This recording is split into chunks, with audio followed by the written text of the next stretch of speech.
All right, now we come to something that I'm kind of personally accountable with. My mother was in a union for 35 years, um, but I'm going to give this to you in an unbiased manner so that we can move from there, okay?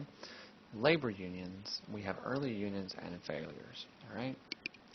Now, as we said before, who's making all the money? They're the oil tycoons and the robber barons, things like that. So the people banded together and they organized themselves, organized labor, and they called themselves unions. All right. So the first thing we have to discover in 1842 is, can worker combinations actually exist? Are unions legal? In a massive court case called Commonwealth versus Hunt, they said that unions were legal so long as they didn't have an intent criminal. Meaning you could strike, you could have a closed shop, you could do all these different things that are going to be important. And so that's a major thing because now unions are going to be allowed to exist. So the first union we had in 1866 was called the NLU, the National Labor Union. Now as you see there, this was kind of different, right? Skilled and unskilled are together.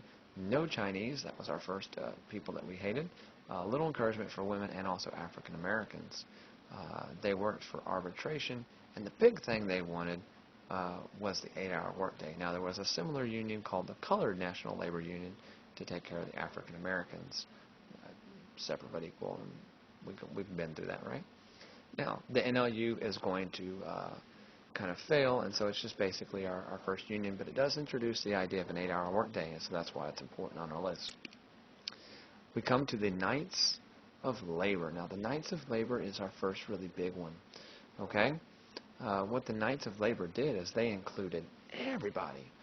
They were the Oprah Winfrey of unions. You're in the union, and you're in the union, and you're in the union. Everybody's in the union. The problem is, if you get so many people in the union, right, we have the whole idea of, I had low power battery there, I kind of got thrown off, didn't I? So, we have the idea of people wanting to go eat. If you have many brothers and sisters, and your mom goes, okay, y'all decide where you're going to go eat and let me know. Chaos is going to ensue because this one wants to go to this place and this one can't stand that place and this one got sick at that place and let's do this. And mom comes down and goes, you're eating grilled cheese sandwiches and you're going to shut up. It gets squashed because it's too diverse. That's the Knights of Labor, okay? So the Knights of Labor, they allowed women in and immigrants and skilled and unskilled laborers and also African Americans, and they wanted different things. So nothing could get accomplished. So it failed for being too diverse, too many different things. Now, unskilled labor was the big problem. Unskilled labor basically means you don't have to know anything. You just show up and you can do it. Painting a house, carrying lumber, carrying food out. All these things are unskilled laborers. Examples are dishwashers and busboys and janitors. They're important jobs, but they can be done by next to anybody, and you don't have to know English. So, that was kind of the downfall of the Knights of Labor. Our next one is our big one because it's still around. It's called the AFL, the American Federation of Labor. It is an umbrella union. So what they said is, all these other unions that were basically done by trade are going to be put under the same union.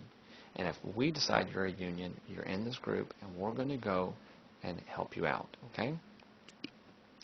So how did they help people out? It was called collectively bargaining. Going back to the idea of going out to eat. If mom says you decide and you go, okay, but one of you is going to be the spokesman. I'm only listening to one of you. That one person can come down and go, okay, mom, these are the options we have for you. Which one do you like? And she would go, okay, we're going to go with this one. You have collectively bargained. You send a representative in your stead to decide what everybody else wants to do. And it's a very important negotiating tool as far as unions are concerned. Now, they also focused on bread and butter benefits. Bread and butter benefits were threefold. Number one, higher wages. Number two, hours. And number three, safety. And prior to this, if you lost a finger, they just called you, four-finger Jim or something. I don't know.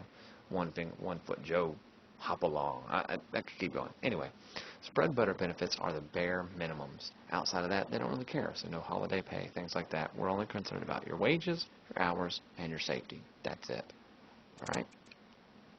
Now, the man behind the AFL was a man named Samuel Gompers. So Samuel Gompers was the guy associated with the AFL, the umbrella union, collective bargaining, all these things that I just mentioned.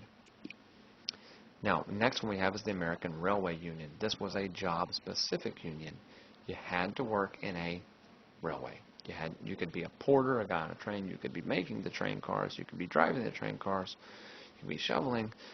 You could be a train conductor. All of these things, okay? Now, the American Railway Union is job-specific, yes, but the guy who did it is highly important. And we'll get him in a minute. His name is Eugene V. Debs. Then we get introduced to a radical union. They're called the Industrial Workers of the World. They called them Wobblies. Their leader was a guy with one eye. They called him Big Bill Haywood, and he had one eye. And a vision of a guy with one eye wobbling kind of makes me chuckle, but there it goes. Now, Industrial Workers of the World are a socialist union. Okay. So they're kind of saying, we don't want capitalism, we want socialism. Socialism is another idea for a government. It's what the Cold War is about, guys.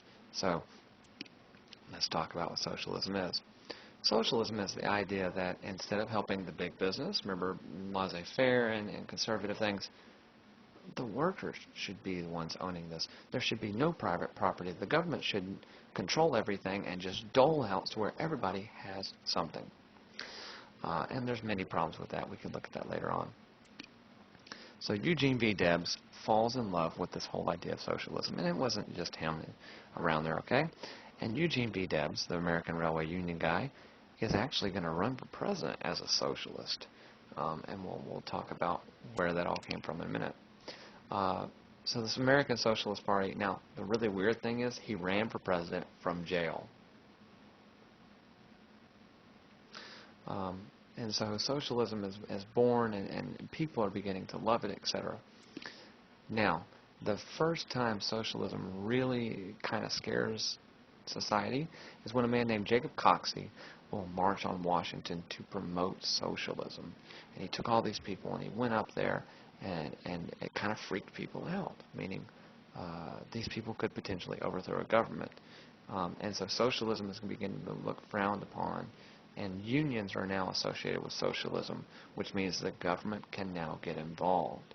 And we're going to see how that kind of plays out in the next part of labor unions. All right?